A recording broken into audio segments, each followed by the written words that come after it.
চলো আজকে তোমাদের সাথে রামেন রেসিপিটি শেয়ার করব। রামেন করার জন্য প্রথমেই কিছু ভেজিটেবল সটে করে নিতে হবে।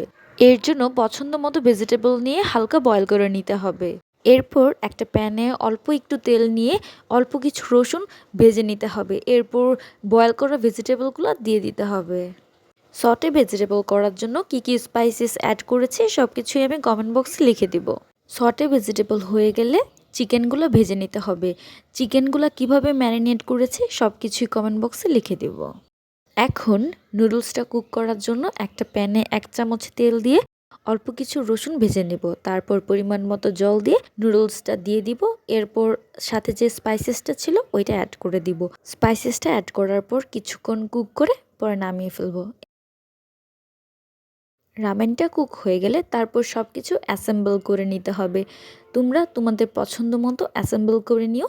আমি এখানে একটা ডিম ভেজে নিয়েছি। তোমরাও তোমাদের পছন্দ মতো ডিম বয়েল অথবা ভেজে নিতে পারো। এই তো হয়ে গেল রামেন রেসিপি।